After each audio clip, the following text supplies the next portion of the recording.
Jesse, just go, I'm playing League, I need these. I should probably purchase some. Anyway, we are on to the Rift, guys, for game number 1. So, best of 3. Gonna find out where it all goes down. Red ping's going across the line of scrimmage. So, gonna be, sorry, let me do that again. Surprise, I'm back. Setting up for their line of scrimmage, which you did mention, but there is one deep ping, and they're looking to just get some vision, by the sounds of things, onto the opposing red buff. And this is pretty common. Everyone will group up as 5, walk into the jungle, place all of their trinkets. Obviously, trinkets available 30 seconds out of the gate. One person, though, Ezreal. I don't know if he's AFK, if he's loaded late, but doesn't even have a trinket, isn't even off spawn. But they do see that the trinkets are going down, so everyone knows where everyone is. Good thing that SupRyzeImBack doesn't realize if they have a numbers advantage, or that could have ended up ugly. But there's Ezreal, slowly moving off of spawn. Yep, absolutely. Trinkets go down. Vision gets placed in the jungle. Both teams kind of realize that each other are on the bottom side of the map. So, let's actually talk about this mid lane. And Fizz, he's going to be wanting to eat people post 3, but pre-3, Xerath is just going to be wanting to poke and poke and poke and poke. The number one issue that I have with Xerath is that I don't think he's, especially early levels, mana efficient. He doesn't have enough resources to put out the amount of poke. So I feel like Xerath players have to kind of decide, am I going to push the lane or am I going to try to harass? He does have a range advantage over Fizz, but we talked about how Fizz can very easily dodge a lot of Xerath's damage. So I feel like this, it seems like it should go, like typically you always want to say it's going to go to the range champion, but I feel like this is actually a skill-based matchup here. More so on the decision-making that Xerath is going to make. Gonna be getting into first set of buffs, and it's going to be that standardized bottom lane leash. And you mentioned it, the 2v2 lanes and the 1v1s are coming out. We're not seeing any funky strategies, we're not seeing any funky setups. It's going to be standard to start off with. And Zach, certainly, he's going to like this one early up against Xerath. Against Gragas, sorry. Where Xerath's in every lane now, so... I'm really curious what Zach's going to build. I haven't played Zach in a long time or really seen him, so I apologize for my inexperience and lack of knowledge there. I would think, just looking at his kit, that Spirit Visage would be a really strong item for him, which really kind of favors him in a lane against Gragas. Obviously, that magic damage. It's going to work really well with his passive, really well with his health regen, and then it's going to give him lots of resistances against Gragas. But we'll see if he goes that route, or if maybe, I know that some Zachs like to go like Leandri's in the past, and just be like ridiculously strong for no reason. So, coin flip. Obviously has a health crystal. Yep, but Gragas, they both have sustain from their passives. So we'll see how that one goes down. Bottom, it's gonna be an Aqua Prison landing. Nami gets some nice poke in, and Lucian doesn't show any forms of like believing that he has range disadvantage. Mid lane going kind of as we expected. Fizz popping those potions, just trying to sustain up, find that aggressive position post 3. And he's going to look for that one, but I mean... We do have some action in the top lane though. Absolutely, in comes Evelyn. For that first gank, I totally missed that one. Not even awake. It's early over here in Australia, and it is going to be Gragas picking up the first blood. He's going to have a lot of gold now. And he's going to be looking to definitely snowball that one in and forces out. The teleport comes in. Cocoon does land if they wanted to go. No, the elastic slingshot's not there. Actually, it was picked up. Was leveled at 2. So, did actually have that one to follow up on a Cocoon, but there's going to be no gank coming out of that one. And Frosk, I mean, let's talk about it. Is this what we really expected from this lane? Yeah, I feel like that was very expected. The gank happened exactly at 3:30, which is typically when the jungler has both buffs. We know that she started blue buff because you saw when Lucian and Nami came to lane.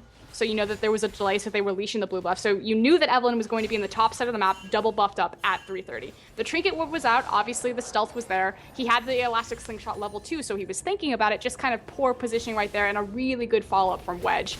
Even better so was the fact that the gold stayed in the lane. So the first blood didn't get taken out of the lane and into the jungle. It's on that Gragas, which not where you want to be. You don't ever want your lane to get ahead, so we'll see if Elise is able to get involved and kind of even the playing field.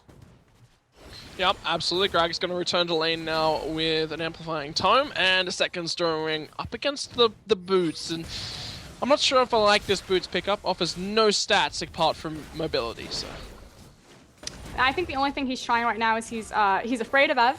Ev. He's afraid of Eve. He still has his flash available to him, however. And he's also trying to dodge out Gragas's, I don't want to say explosive cast, his barrels. Yep, barrel roll is that Q, not explosive cast. Don't have his ultimate until level 6. Bottom lane, Jodian was looking for some hooks, will eat.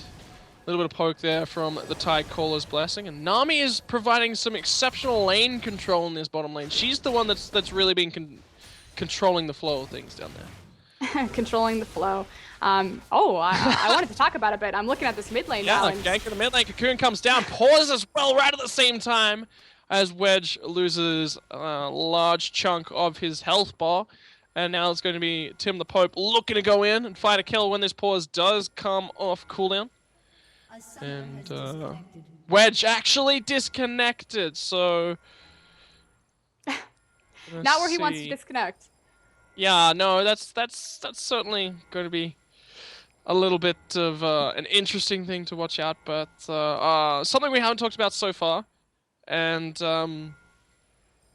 let's say dragons. When are we expecting these lanes to go for dragons? Typically dragons being taked earlier. The gold has changed, so earlier dragons are more important of an objective. Teams cannot let them go, which I think, again, I like to use the word pseudo buff. It gives a pseudo buff to Elise just because of her ability to tank dragon early, obviously utilizing the aggro juggle with spiderlings. I also think that Elise is a little bit stronger in this patch than she has been in other patches due to the tower changes. Towers now hit harder, so it makes her repel that much more valuable of a skill, just because she can juggle that tower aggro effectively. Same thing with Zac, his passive there, allowing for some tower dives. Unfortunately, he's had the wave pushed on him, which is kind of what I wanted to talk about bot lane now that we have this, oh, he connects, never mind. We might see Wedge fall here, but both mid laners actually don't have a lot of mana for this, this coming engagement. Yep, absolutely. Going to be waiting for that pause to be timed off. And just checking with both players. They're now asking ready. So we'll be getting back into this one. And Evelyn is in a tough spot. Mentioned it, the mana bars aren't incredibly high on our mid laners here. But there's a spider about to come down and sink her fangs into an Evelyn. So I wish I could click on... Xerath right now. I would like to check what abilities he has available to him, because if he lands a stun, it could turn a fight just because it's so long, but I guess here we go. So the gank goes down, and Evelyn just grabs away. Did manage to get that stun coming out of Xerath, so it is going to be the gank not happening, but he will have an idea that Elise could be looking for another gank. They're trying to find the snowball here for the guys over on Zero Mobility onto that Fizz. They really want that Fizz to snowball the team.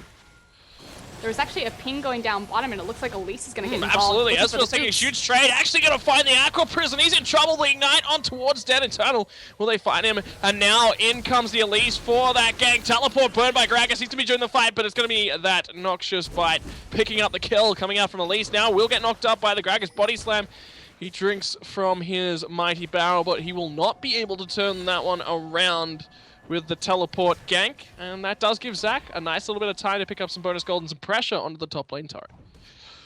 You hit the nail on the head. The teleport was pretty much unneeded. I like what Gragas was trying to do. Probably secured Nami's life. I want to talk about the mechanical misstep from Cyanor on Elise right there. Did not need to flash, but hold on a second, because it looks like we have a really early dragon. Absolutely. Well, they got the Gragas down in the bottom lane, and all of a sudden they're just like, well, we're gonna have to take a lot of damage on that turret, and they juggle the aggro incredibly. See what Nami was doing there, back and forth, trying to juggle the aggro around multiple members. Believe you can actually do a dragon without even taking damage if you juggle the aggro correctly. They walk away with the first dragon, and all of a sudden, red team 800 gold up with that first blood and dragon. I talked about how that teleport wasn't needed, that it probably secured Nami's life. With that dragon rotation, absolutely hashtag worth, /worth, all chat worth, whatever you want to say. Like you said, gives them the gold advantage. Still slight, obviously. They have the first blood, they have the first dragon, so things going well for them. And I actually feel that the stronger point is that Zero Mobility, I don't think they have any idea that the dragon was taken. They didn't have vision of it. They can make the assumption since Gragas walked into that river, but it could mess with their timers depending on how early Elise gets over into that river. Especially the fact that they're being in the river, so you don't see Gragas and Xerath coming out. So Fizz, like, it's all just a coin flip. They have no idea. Did they do the dragon? Did they not do the dragon? Can we take the timer now? A lot of pauses going down. Obviously, we are having some issues and just getting them fixed up, so we're going to get everything looked after and make sure that this is the best quality game, because who wants to play in a game that's terribly low quality because of disconnects? Being from Australia, we have terrible internet out here, so I'm used to it. I don't know, how much have you seen of sort of major pause games, Frosk? I know that the challenger scene is under a little bit of criticism right now due to the fact that players are DDoSed in very important matches pretty much every single night. So, I will say that. But meanwhile, absolutely. Bottom lane, yeah, in comes that Tycaller's Blessing, and Lucian begins to take control of this bottom lane. Now, we did mention in Champion Select, Ezreal's not that high damage AD carry, and they're starting to pay for it here on the side of Team Zero Mobility. The idea is that Ezreal loses every single lane until he gets his BF sword. You know, back in the day when Ezreal had that option of rushing a BT. Obviously now it's kind of a flip up. I've seen a lot of different Ezreal builds go up.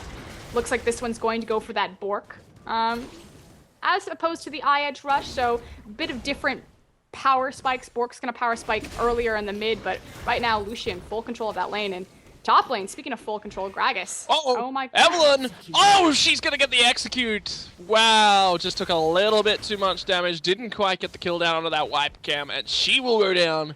No buffs on her, though. That's the important part. Blue buff was donated over to Xerath in the mid lane, so don't lose out on anything is the important part there. Now, obviously, this is a mistake from Wedge to die to a jungle creep, but I feel like it's actually a bigger mistake from Cyanor. You saw that the ping instantly went down to pass over the blue buff to 0, but if you know, like, he knows the time. He knows that that red buff is up and available because the second rotation of buffs haven't started yet. If I was Elise, I would have bum rushed for that red buff and punished Evelynn even more for dying across the map. Yep, so absolutely. A bit of a lucky break there. Bit of a lucky break, and that does go obviously into the favor of, once again, SupRyzeImBack. Hook in the bottom lane. It's going to go directly on towards Nami. They'll focus out. True shot barrage to clean up the kill right there for Joker on 87. Now, turn internal. Can't really trade with the Thresh for one reason or another. But finally, that bottom lane picks up a kill and an assist as well down there. So obviously, for the lovely Thresh. The previous pressure of Elise finding that gank on the bottom did help them get their feet wet and kind of back into this, but that lane should have been like this from the start. I can't believe. Oh, but hold on, Cask in the top bottom lane. Top lane. Get my lanes mixed up. Explosive Cast comes out, looking to try and get Evelynn that gank assist, but Herbobert on the Zac, he's just gonna bobbly find his way back into the base and has teleport even to get back in the lane as well. Oh, mid lane though, Chum the Waters comes out, Urchin Strike, everything being popped. Cocoon looking to find Xerath, but he is totally safe. Now they rotate on towards the bottom side of the map, but they will be spotted out by a pink ward. They're looking for the dragon, but it has already been taken. And you mentioned it, they didn't find out until just now that that dragon went down. Very big timer difference. It was taking around 7 minutes, but now Fizz in a lot of trouble. Wedge. Yeah, Fizz was the one that's going to be in trouble, but Wedge is the one that eats the most damage and looked the closest to going out. He now lives and walks away. And they clear out a pink ward in the river as well. So pink ward immediately goes down and then just immediately gets cleared up. And on the side...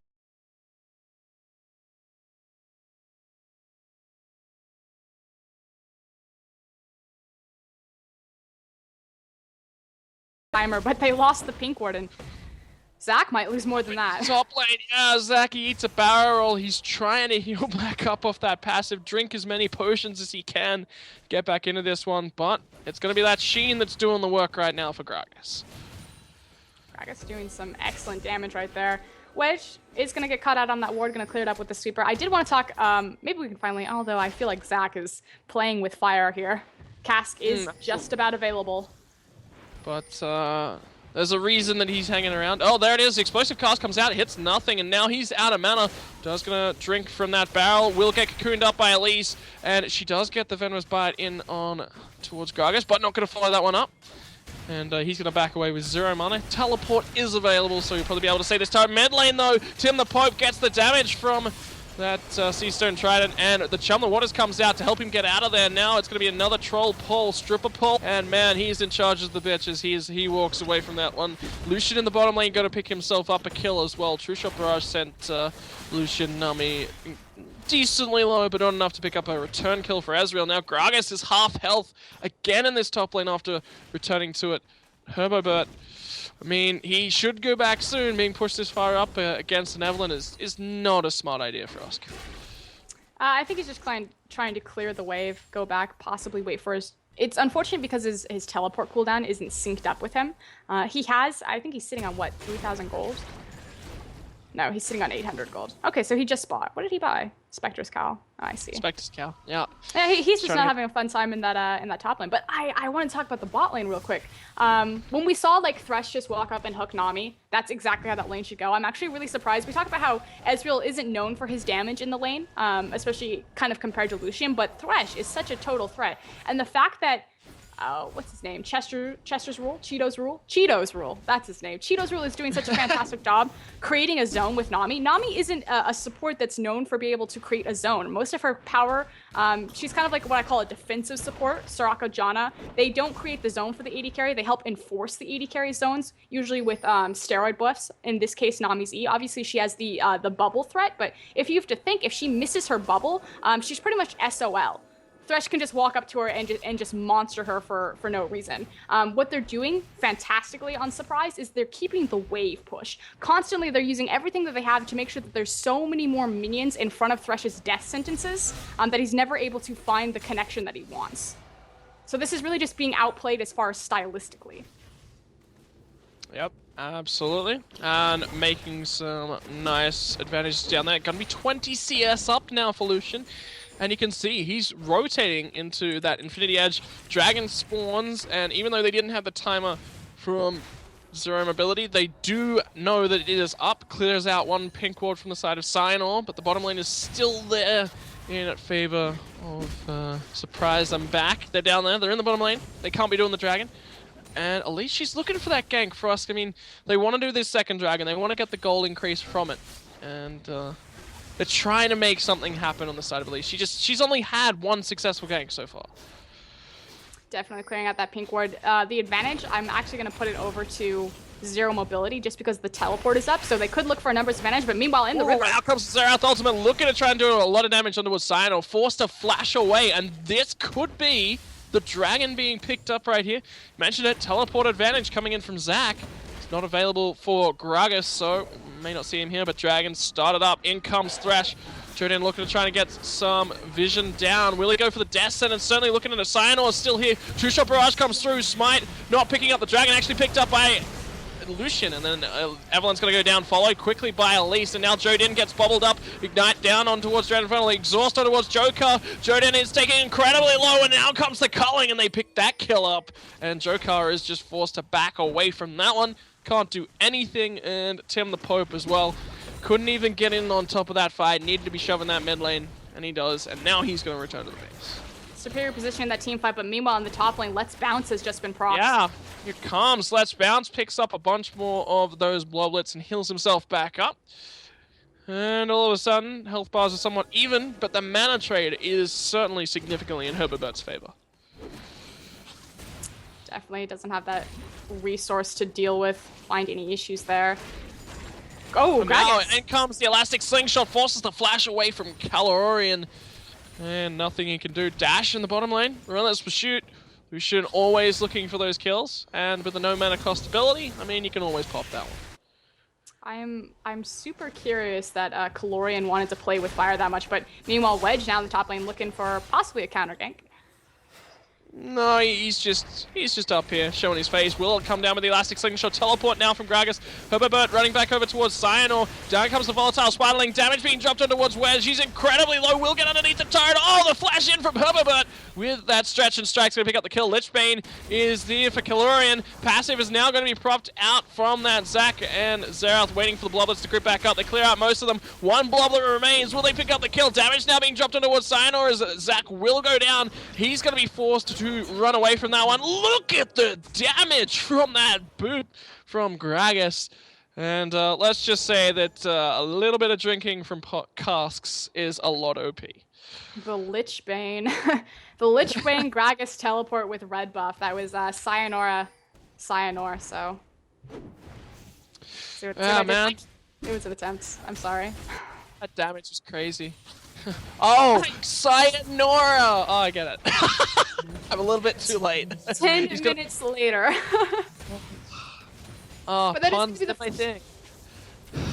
The first star of the game did drop. Gragas obviously taking advantage of the fact that they won the, I'm going to call it a 2v, I think they lost Evelyn, kind of on a sneaky flashback with a slap, although this bottom lane really flash flaming out. Box come down from Joden, and the culling comes across as well. Joden Infernal's taking a lot of damage. The heals there. True Shot Barrage, he's going to pick it up with the help from Cheetos, but the Flay's going to pick that one up from Thresh, and now it's going to be the Fish in the bottom lane on the other Fish.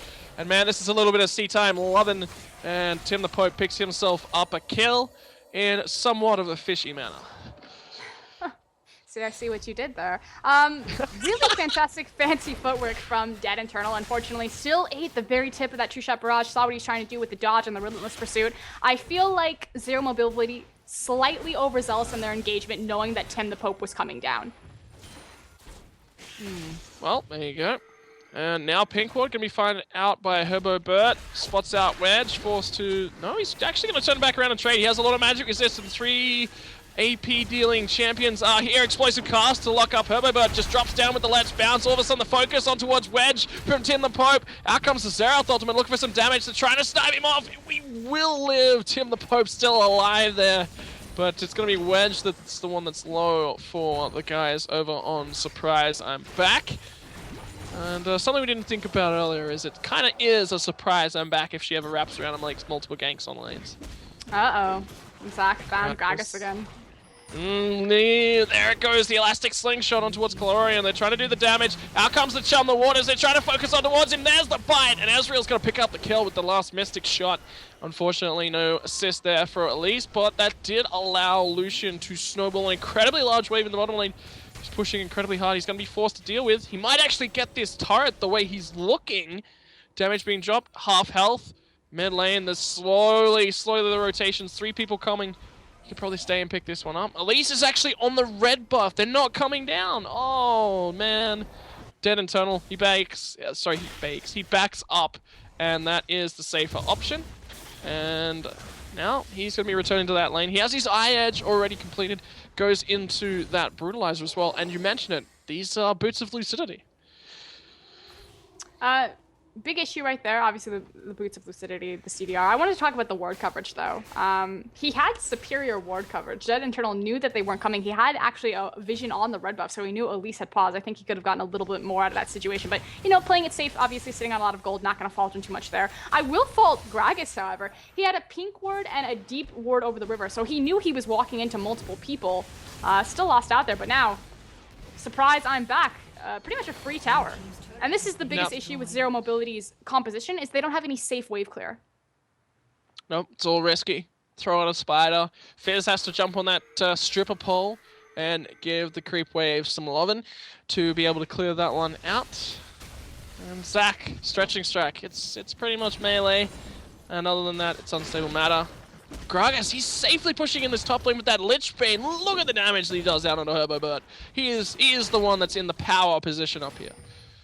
Gragas is a huge threat, talking about, you know, anti-siege potential.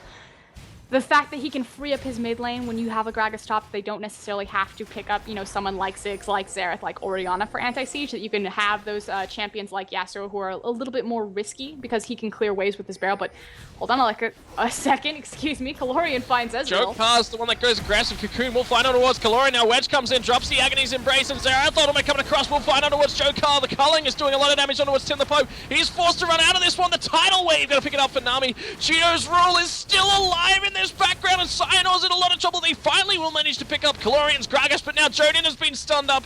100 Skills is looking for some kills. Wedge will not be able to pick up anything there, and they did manage to keep Cheeto's Rule alive.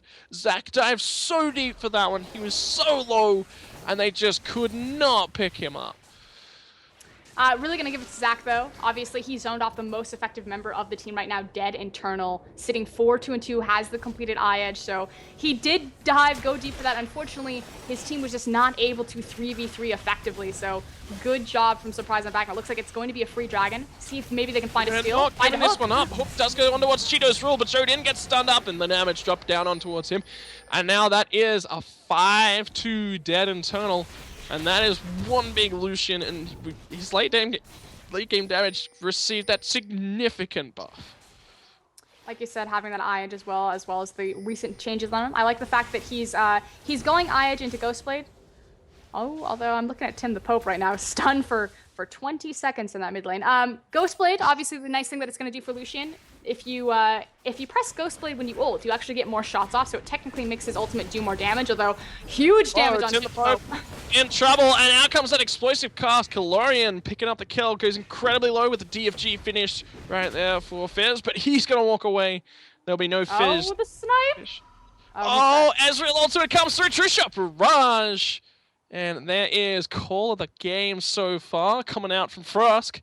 That was a good call. You saw that one happening. That was a nice shot. I was just thinking, what is he doing? He can't stand in the middle of the lane with an Ezreal in the game. That was, obviously just not being completely aware of his surroundings. It was a good job from Jokar, though. He made sure that he wasn't in sight of any minions or any local ward positions. You actually saw him, he stepped back towards the tower, so he wouldn't be in sight of the minions to throw the True Shot Barrage, so it would be entirely blind, which... Actually, a trick that I picked up from Reginald back when he used to play mid. Whenever you throw the True Shot Barrage, a lot of players will throw it like inside of minions, but the professional players will actually back up and make sure that it's completely dark.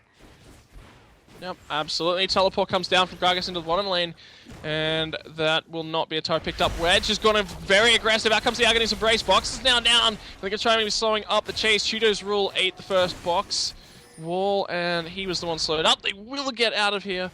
And it's going to be Box for Agony's Embrace. Herbo Burt is on the side, but gets watered up in the mid lane, though. It's going to be the dive deep, and Tim the Pope is going to be picking up the kill. And Dead Internal's in a lot of trouble as well. Drops the heal. Cyanor's now the one that's turned back around on Yomu's Ghostblade popped. Out comes that W and a Cocoon again from Cyanor. He needs to jump back in. Does try to do it. Won't have the damage. And Dead Internal is going to be picking up that kill. A little bit too deep. Second snipe of the game. Oh, barely missing from the side of Jokar97. Oh, he would have been on a 2-for-2 streak right there. In a little bit of trouble. It's going to Essence Flux away from that. I want to talk about one thing. I just clicked on Cyanor. He's actually maxed his Q and his W, which is why that dive went so wrong. 9 times out of 10, Elises will max their E and they'll build a CDR build. This is very Cloud9-esque when they brought out the Morgana Elise composition where it's like Cocoon into Binding into Cocoon into Binding. Because he doesn't have that extra CDR, he wasn't able to lock up Lucian for that dive, so a little bit of a misplay there and understanding kind of the mechanics of the champion and how it's played in the current meta. So I don't know, there's this posture around the Dragon Pit, even though it's not up at least for another 2 minutes. But ward coverage is the name of the game, and that's what teams are posturing for, I presume. But right now, they're happy to leave Gragas in the bottom lane. I mean, he waves clear quite well, and he can put some shoves down. And SupRyzeImBack, they're just happy to run this split push composition. Yeah, you're absolutely right. At this point, for SupRyzeImBack, it's about a resource juggling. How many resources will Zero Mobility have to extend to take care of Kalorian? You think 225 CS, obviously decimating his lane partner, has the death cap, so he clears his way very effectively, has the Lich Bane, so he's a really scary dual opponent, and his ability to push waves, or excuse me, not push waves, push towers. So he has the anti-siege, he has the tower pushing, very scary right now, doesn't have teleport available, but will pretty soon, so playing that map pressure game to their advantage since their top Gragas is so powerful. But hold on a second, because team's kind of in a little bit of a sticky situation. We'll see how they act on it. Yep, Aqua Prison goes over the wall from Cheeto's Rule. We'll find Jodin. Now Cyanor is looking to rotate around. Just defend this turret. There is going to be a 5-on-5 fight as Tim the Pope is in the background as well. Culling coming down to put some pressure down. Out comes that Yumi's Ghostblade for a little bit more damage. You mentioned it on that one. And now Chum the Waters goes on towards Wedge. The DFG as well. Tree Shot Barrage. And now in the background, the Let's Bounce. Kalorian gets that really nice explosive cast. Splits up the team fight, but he's going to pay with his life. And now it's looking for the teams to go forward. Zerath's ultimate trying to do what he can. In comes Tim the Pope. We'll dodge out the next Aqua Prison to get that kill on towards Wedge, but he's going to pay for it with his life. And so far, it's a 2-for-2. Oh, flash into the snipe from Zerath. Unfortunately, the Cell Division passive is up, and in comes Dead Internal. He's trying to go underneath the turret. Piercing Light will do it, and now he's going to pick up Ezreal as well. Can he get the triple? He's got a quadra so far, actually, and no, he's going to get executed. Unfortunately, no Penta for him, but this does allow the siege to continue from 100 skills and Cheeto's Rule. That almost turned out so well for Zero Mobility. They got the engagement that they needed. They got Wedge almost immediately out of the fight. Tim the Pope coming up huge on that fish. Wedge actually, because typically in a composition with Evelynn, you open up with the Evelynn ult. Eve ult didn't come out until the very last second. The issue was that the True Shot Barrage was not utilized with the Chum the Waters. If it had, you would have completely decimated Eve right off the bat. 100 skills did a fantastic job. I don't know if he flashed backwards, but you saw Fizz in the backline in 100 skills. I believe he did flash. He immediately stepped back, or he flashed backwards and he set himself up for an ultimate. So good reaction time from him to take back control of that fight. And we saw the Quadra. Unfortunately, Dead Internal could not find the Penta, but they do find the tower. Yep, absolutely. And now it is 4 turrets to 0. Objective control 100% in favor right now of the guys on towards SupRyzeImBack. Dragon about to spawn, 3 seconds away. But it's not the major objective on the map right now, and it's something we haven't actually managed to look up and look at the scoreboard so far. It's a 10k advantage with only a 3-kill difference between these teams. Really nice objective control. Tim the Pope is actually going to find on the Gragas, finds that DFG in the Cocoon combo from Cyanor, and now Xerath ultimate coming down, but that is incredibly mobile. Fizz, he's incredibly low though. If that barrel roll had exploded, that would be a kill. Dragon started up, picked up by our red side, so they grab another one in the meantime. But finally going to be that pick made by the guys over towards blue side. Now Ezreal found out in the jungle as well. Dead Internal, so much action on the map for Froskurinn, and these teams, they're chomping at the bit. They want to do something. Good communication from SupRyzeImBack, though. Again, we talked about how the name of the game was going to be resources allocation to that Gragas. Obviously, Elise gets involved. It's a numbers advantage, means an easy Dragon. He's fine to make that trade. 4-5-1 his score doesn't reflect the amount of pressure that he's created and the amount of opportunities that he's created for his team. Obviously, that Dragon Gold coming in at 28 minutes, entirely his positioning. Did get caught in the river, tried to make 1-for-1 trade, but the fact that he got the jungler and the mid lane off of that Dragon gave his team some free pocket money to spend. Like you said, they've got quite a bit of it right now. Yeah, I mean, all of a sudden you just look at the scoreboard and yeah, it is that 10k lead. And the item advantage is starting to come through as well. Evelynn has that Hex Drinker into obviously going to either go for a Banshee's Veil or a Spirit Visage next. Elise, I mean, she's opted to go the aggressive build path with a defensive jungle item here, picking up a Leandri's Torment and an Ancient Golem. Yeah, I mean, it's pretty standard. I feel like Cyanor's biggest problem right now is the fact that he doesn't have, he didn't max his E. He doesn't have that CDR, which really makes Elise very viable, the fact that she's able to chain that CC. And the issue is that their team doesn't have a lot of hard CC. I say that in the context of, you know, a Cocoon of a death sentence. I feel like they do have a good mixture, though, of non-committal CC and the hard engage of Let's Bounce with Elastic Slingshot. I feel like they have opportunities for them. And see, again, if he had maxed his Cocoon, it could constantly be, okay, we throw E, we throw Death Sentence, we wait until we find something we like, and we send Zac on top of it. Now there's a little bit of a disconnect, a little bit of a timing issue, just because they don't have one of those CCs for them. So Evelynn's going to base, pick up that Banshee's Veil, so she's going to be even harder to kill. And now they're setting up in the mid lane. Wedge going to walk around the side. Pause is going to come out from Cheeto's rule. And unfortunately, yep, that's Wedge disconnecting once again. So we'll see that one dealt with in just a second. But for the meantime, I mean, turrets, there's none of them down for Zero Mobility. They need to do something. Because Dragon's not on the map, yes, it's coming around the time that Baron's an objective in play, but mid-tower, the first mid-tower is going to be the most important objective on the map for Zero Mobility. The reason being, mid-tower grants you the most passive vision control over the map. Obviously, minions give you passive vision just because you can see area of effect if you push down that first tier tower. It allows your minions to get further up the map, which means you get more information. That's the focus, which is why we see them grouped here. I will say, though, that I hear like this heartbeat in my head. I don't know if it's a sound effect coming from the game, but it's pretty disconcerting. I don't know if you could hear it. Cyanor on that's the Elise. That's oh, I see. The spider formed W, and it's just gone from my head. It's terrifying. It's like full blast in my headset right now. That's great. But here we go. Out comes the Agnes. You know what a Joker. She's to be the focus. Takes a bunch of damage. Culling comes through. Explosive cast knocks him so far away from the fight. First kill is going to be that Thresh. And now Zach is on the runaway. Dead Internal's got the focus down from Tim the Pope, but Tim the Pope pops down. Joker is still alive in the background after all that damage they put down. But it's not going to matter. That 10k gold advantage, way too much. And it's going to be the guys onto the side of Surprise, I'm back, taking another advantage. And then not done. This could be a Baron.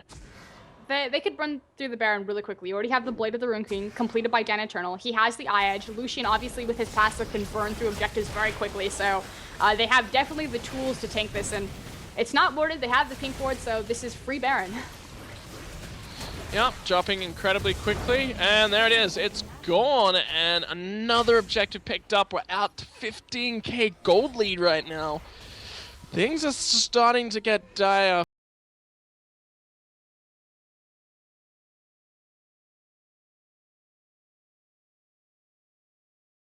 Obviously, when you lose as many towers as they have, you lose Baron, your map control shrinks. They need to get defensive pinks. There's literally only one pink ward, in fact, one ward on the side right now for zero mobility. They need to get defensive pink wards out in their jungle, clear it out, maybe even try for a Fnatic find a pick when SupRyzeImBack starts looking towards their jungle. But otherwise, it's a game of turtle. And again, the biggest issue is that they don't have any form of wave clear. I mean, Fizz can clear a wave, but he has to get right on top of it. They don't have someone like Ziggs, like Ori, that can do that safely from a distance. But if you get those wards in your jungle, what you can do is, I really like to do it. I call it swing pressure. Literally what you do is you go to a wave, like what Fizz is doing in the bot lane here. You push that wave as hard as you can. You force the other team to respond to it when they have the Baron. And then while they're responding to the wave that you force, you go to another wave. In this case, it looks like it's going to be the mid tower. You push that one as hard as you can. You wait for the team to respond to it. While they're doing that, you swing to the top tower. And you just keep doing that. And you force the team to never group and consolidate their strength in one area. Ooh, Frostquake Claim comes down looking for Sinor. He just flashes over the wall. He doesn't want to be anywhere near that. Xerath ultimate actually coming out because they're focusing on towards Joker. Incredibly low. Culling burned as well. And also that Yomi's Ghost Blade from Lucian. So they're burning a lot of things here. They know they have the gold lead. And Tim the Pope, he's very deep into the jungle right now. This could be risky. There's so many members rotating around. Chudo's Rule is looking for that pick. Won't actually get the Tycal's Blessing shot down. And Xerath picks up a blue buff from the opposition jungle. And they just immediately rotate in. And they don't care. They'll leave Gragas in the bottom lane all day. And they're going to pick up an objective anyway. 3 resources playing with Calorian right there in the bot lane. Does burn the cask to find the disengage, but of course, again, he's fine making that trade, gets the free tower. Obviously, the easiest objective left on the map is it's the second tier top tower. They need to now look towards an inhibitor. Yeah, well, Culling coming across, putting pressure down Joker. He just eats it from everyone on the opposition team. Xerath gets him, Lucian gets him, nobody likes him. And he's forced to run all the way back to that base. Thresh as well, coming in and out of the base. Herbibert just can't deal with this Gragas from Calorian in the bottom lane. And gonna be looking for some more damage. Cocoon actually does fight at 100 skills, but the turret, the inhibitor turret, is gone. The base is now broken. Wedge looking for some engage. Will back off. So this is Dire Straits. It's in the bottom lane as well. Calorian picks it up. Let's Bounce now comes down, and Zac is in actually trouble here. He can't defend that one. Inhibitor in the top lane is going to go down, and now Calorian is going to get engaged upon by Herbibert, but Herbibert is into that Cell Division passive. Calorian's going to pick him up. Wedge is here. Chudo's Rules here. The team shows up, and all of a sudden it's going to be the surrender of that Zac, and now the hook on towards Wedge. They do cocoon him out as well. They're looking to hang on to him and grab something if they can. Xerath throws a couple of ultimates around, clears out some waves, and 2 inhibitors fall. And it's going to be some more advantage picked up. Oh my god, Tim the Pope gets burst out by Lucian. Are you sure that he's the 80? He's not the 80 carry and Lucian's the assassin? Wow. Wow, that is a big Lucian. 2 inhibitors down. They got everything that they wanted. Played the numbers advantage, played the map control advantage. Unfortunately, I hate to say it, but I don't think that there's any way that zero mobility can come back from this. They would have to ace repeatedly, but the gold lead is insurmountable. That's that's over a 20k gold lead in favor of SupRyzeImBack. SupRyzeImBack have just done an incredible job picking up some objectives, getting some control down. And now Sinor, Tim the Pope, they force away Wedge, but they're all going to be going base on the other team anyway. Baron times out. But 2 inhibitors for a Baron, that is worth every single day of the week. The percentage of a team coming back after 2 inhibitors, after 1 inhibitor. In the LCS, I think it's like a 70% win rate that the first inhibitor goes down, that's going to be the team that wins. Obviously, we're not in the professional circuit, but looking pretty grim. I feel like at this point, they're just stalling the game out as long as they can so they can regroup and think about what they want to bring. Obviously, this isn't a best of 1, it's a best of 3, so they do have chance to come back with adaptation. I guarantee you we're going to be seeing some form of wave clear. Maybe that was a little bit of an oversight with their team comp, but they played it. They've got the ability to come back in a best of 3 series. So, what do you pick next game? What do you ban out? Is this Gragas worth leaving on the table? No. Okay, we're gonna ban it. We're gonna ban it straight out. How do you change? What else changes right here for the biggest issue is that they also had first pick. There were a lot of priority picks on the table, and they picked up the Thresh, which frankly 2, 5, and 6 hasn't really done a lot. Actually lost a lane that I think that they should have won, and lost it pretty handedly as well.